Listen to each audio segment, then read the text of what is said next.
بسم اللہ الرحمن الرحیم۔ السلام علیکم ورحمۃ اللہ وبرکاتہ۔ پیارے بھائیوں اور بہنوں، آج کی ویڈیو میں ہم ایک نہایت قیمتی فرمان علی رضی اللہ تعالیٰ عنہ پر بات کرنے جا رہے ہیں۔ حضرت علی رضی اللہ تعالیٰ عنہ فرماتے ہیں کہ جب تمہارے پاس دولت بڑھ جائے تو تین چیزیں کبھی نہ بھولنا، ورنہ تمہاری یہ دولت تمہارے لیے نعمت نہیں بلکہ آزمائش بن جائے گی۔ پہلی بات، حضرت علی رضی اللہ تعالیٰ عنہ نے فرمایا، جب اللہ تمہیں مال دے تو سب سے پہلے شکر ادا کرو، کیونکہ شکر کرنے سے نعمت میں اضافہ ہوتا ہے اور ناشکری کرنے سے نعمت چھن جاتی ہے۔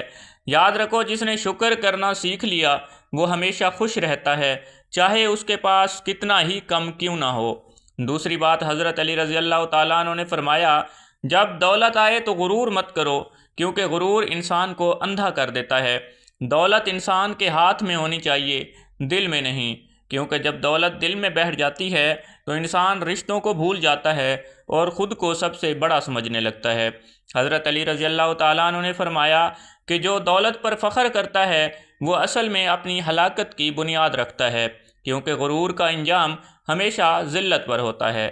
تیسری بات، حضرت علی رضی اللہ تعالیٰ عنہ نے فرمایا، جب دولت ملے تو اس میں سے غریبوں، یتیموں اور ضرورت مندوں کا حق ضرور نکالو، کیونکہ یہ مال اللہ کی امانت ہے۔ اگر تم نے اس میں سے دوسروں کا حق نہ دیا تو یہی مال تمہارے لیے بربادی کا سبب بن جائے گا۔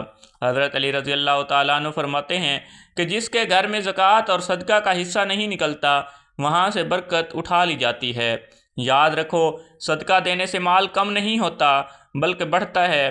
جیسے درخت سے پھل توڑنے کے بعد پھل اور زیادہ لگتے ہیں، اسی طرح جب تم خرچ کرتے ہو تو اللہ تمہیں اور زیادہ عطا کرتا ہے۔ حضرت علی رضی اللہ تعالیٰ عنہ نے فرمایا کہ مال و دولت اللہ تعالیٰ کا امتحان ہے، بعض کو اللہ دولت دے کر آزماتا ہے اور بعض کو فقر دے کر آزماتا ہے۔ اصل کامیابی اسی میں ہے کہ تم ہر حال میں اپنے رب پر شکر گزار رہو۔ پیارے بھائیوں اور بہنوں، اگر اللہ نے آپ کو دولت دی ہے تو اسے فخر نہیں بلکہ خدمت کے لیے استعمال کرو، کیونکہ اصل مال وہ ہے جو تم اللہ کے راستے میں خرچ کر دو۔ حضرت علی رضی اللہ تعالیٰ عنہ فرماتے ہیں کہ جو شخص اپنے مال سے دوسروں کے دل جیتتا ہے اللہ تعالیٰ اس کے لیے آسمان کے دروازے کھول دیتا ہے۔ آخر میں ایک خوبصورت جملہ یاد رکھیں کہ دولت اس وقت بابرکت ہے جب وہ دل کو نرم کرے، نہ کہ سخت۔ اگر آپ کو حضرت علی رضی اللہ تعالیٰ عنہ کا یہ فرمان پسند آیا ہو تو ویڈیو کو لائک کریں، دوسروں تک ضرور شیئر کریں اور چینل کو سبسکرائب کریں تاکہ مزید قیمتی نصیحتیں آپ تک پہنچتی رہیں۔ جزاک اللہ خیرا۔ وعلیکم السلام ورحمۃ اللہ وبرکاتہ۔